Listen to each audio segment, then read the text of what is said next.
point maintenant sur la situation de la crise autochtone, en étape importante qui a été franchie en fin de semaine vers la levée des blocus ferroviaires à travers le pays. Entente de principe donc qui a été conclue entre les gouvernements et les représentants wet'suwet'en. Ça aura pris 4 jours de discussion pour en arriver à cette entente qui doit encore être approuvée par le peuple wet'suwet'en. Mais pour l'instant, il n'y a rien qui bouge à Kahnawake, sur la rive sud de Montréal, où le blocus se poursuit malgré les derniers développements. D'ailleurs, les Mohawks se sont réunis en soirée, vont tenter de déterminer si la barricade sera levée. On en discute avec la militante autochtone et ex-commissaire à la Commission de vérité et conciliation, Michèle Audette. Bonsoir, Madame Audette. Bonsoir, Madame Marcoux. On s'était parlé, Madame Blais, oui, en remplacement de Julie Marcoux. On s'était parlé il y a 2 semaines, le matin.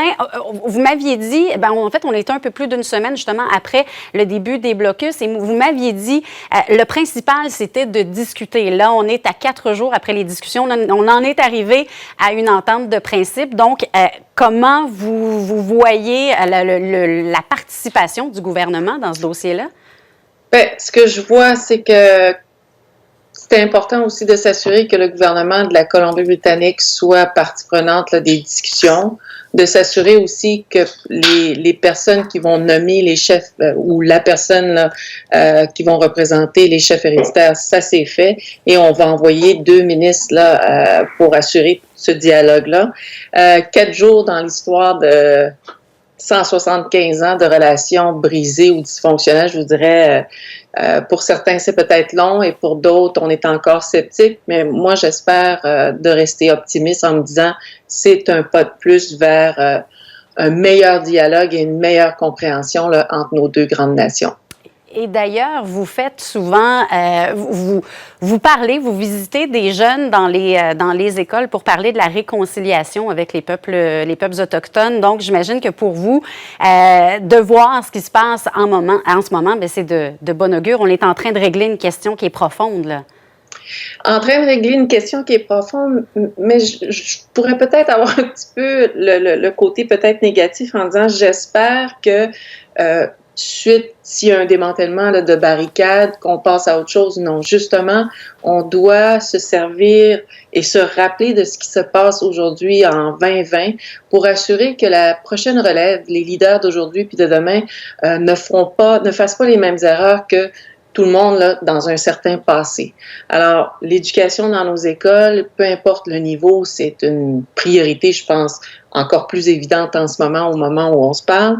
Et évidemment, de ne pas avoir peur non plus d'éduquer ceux et celles qui pensent bien comprendre les choses. Et même moi, j'irais m'asseoir pour apprendre. Je serais la première à lever ma main parce que c'est important, au lieu de s'asseoir en disant « c'est complexe, à qui on doit parler ». Non, non, c'est beau, c'est riche, on y a droit, et maintenant, donnons les outils nécessaires, les infrastructures et les ressources pour faire en sorte qu'on puisse, nous, en peuple autochtone, déterminer quel type de gouvernance on veut, en 2020, évidemment, mais tout en reconnaissant aussi notre histoire et nos façons de faire dans le passé. Des fois, on dit c'est un mal pour un bien. Donc, ce qui se passe en ce moment, oui, c'est pas évident parce que ça fait mal à certaines parties de notre économie, mais en même temps, ça permet justement de mettre en lumière la différence qu'on a entre les peuples autochtones et les Blancs. Puis imaginez, j'aime le commentaire, au début ça m'aurait peut-être fait réagir là, quand on parle d'économie, alors que les gens pourraient dire, écoutez, on est tanné de vivre aux dépens des programmes fédéraux. Imaginez là qu'on fait ce changement-là à travers le Canada dans lequel les nations vont pouvoir s'asseoir avec les parties prenantes, que ce soit du fédéral, de la province, du municipal, de la communauté des affaires et tous des groupes d'intérêt autour de l'économie de ce grand pays. Enfin, on aurait cette indépendance-là et non cette dépendance à tous ces programmes-là dans lesquels ça passe plus, là, ça ne fonctionne plus. Des fois, on dit un avant, un après. Est-ce que vous pensez que justement, dans l'histoire, on va retenir ce qui se passe en ce moment comme étant le après, finalement? Écoutez, si on ne veut pas s'en rappeler, il y a beaucoup de gens qui vont nous le rappeler. Les réseaux sociaux vont s'assurer qu'on s'en rappelle. Ceux et celles qui vont vouloir faire de la politique municipale, provinciale ou fédérale ou dans une organisation là, qui a beaucoup d'influence, tout le monde va devoir mettre en considération la partie prenante qui est peuple autochtone ici au Canada et dans nos régions respectives. Ça, on ne pourra plus faire comme si ça n'existait plus. Et Mme Audette, est-ce que ça va teinter maintenant vos discussions avec la jeunesse?